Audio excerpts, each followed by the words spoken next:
what do you think about this event this week? How does this feel to have the Sideshow on campus? Oh, it's really exciting. Actually founded a circus club on campus, so we got to perform on Friday, the opening night, and I've been excited about it ever since I heard it was coming because I have a lot of interest in the circus and my work deals with the circus. So I think that a lot of students can reflect on the Sideshow and incorporate it in their artwork. I think it's pretty interesting. I'm kind of a little bit upset that it's a tad bit over-intellectualized. I think it would have been really amazing if it just showed up and nobody knew where they came from, and then they just left.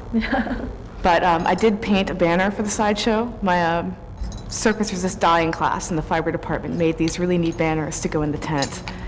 So. What's it been? I mean, has it been really kind of? I mean, were you familiar with Sideshow? Yes. Yes, I was definitely familiar with the Sideshow. So. You're a fan of the Sideshow? Yeah, I'm definitely a fan of the circus aesthetic, the Sideshow aesthetic. I'm really glad that one of the panelists here has worked with Gigi Allen, one of my favorite punk rock performers of all time. So I'm really interested in the self-made freaks. So I'm glad some people are here talking about that. What about the actual performers here? I mean, have you seen some? I mean, people. There's like a kind of a tradition. Do you see it being? Is there a kind of a sensible marriage of like art and Sideshow, that aesthetic? I think definitely, but it's definitely a different realm. I see performance art as performance art is definitely a more conceptual medium, while the Sideshow performers, they have their act and they have their jokes that go along with their act, and it's great and it exists in this really specific tradition. But I think that there is kind of it's just really along a really specific line, as opposed to performance art, which we talk about in classes, and which is, I don't know.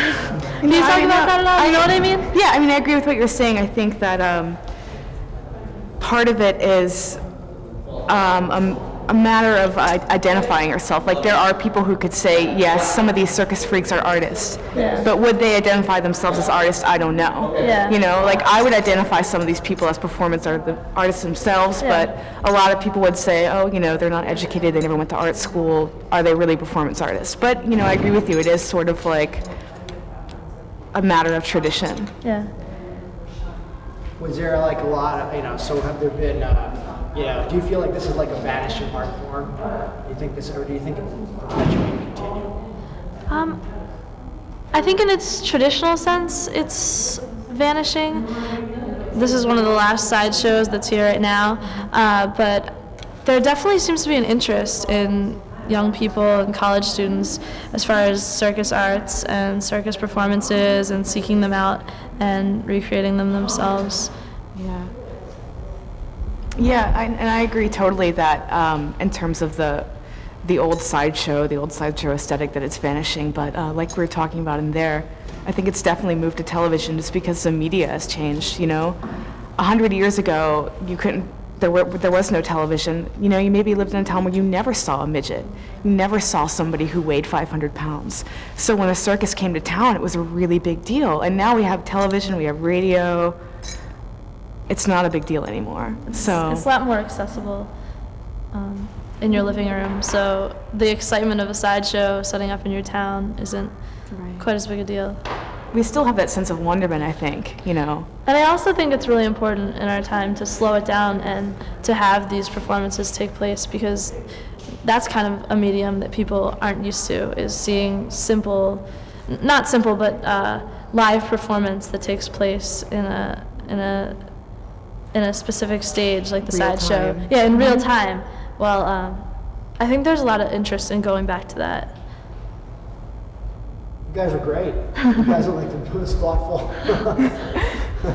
people interviewed. Thank you. Yeah.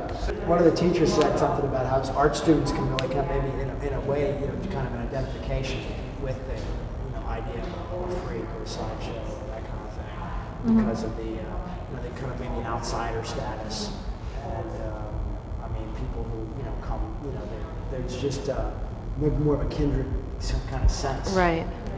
Which is why maybe I'm searching for the kind of linkage. Yeah. Why a Sideshow is really appropriate. I don't know. It's hard to say. Yeah, I mean, I think that in terms of a lot of us, like I know Vicky and I have always been really interested in performance art. You know, your work is a lot about the circus, mine Yeah. not so much, but I think that that's the real attraction is not feeling bad about putting yourself on display if you're not able to like classify yourself in the norm, you know, putting yourself on display in different ways. I also It's went to what high I'm school where there was a specific category of people called freaks. You know, it was like the preppies and the freaks and whatever other categorizations were made. But I think that students identify, specifically art students, identify with the term freaks. I don't know if they have the history, but it's a surface thing. Also, there's a love of show that I think, like, if you're going to be an artist, Yeah. like if you're going to be an actor or any performer, you have to have a love of show. You want to, you have an ego, basically. Not necessarily a big ego, but it is an ego issue. You want to put yourself on display. You want to put what you can do on display and show how you're different from somebody else. So there's definitely a connection. Thank you guys. You guys are great. This is terrific. Thanks a lot. Can I get you to sign and release?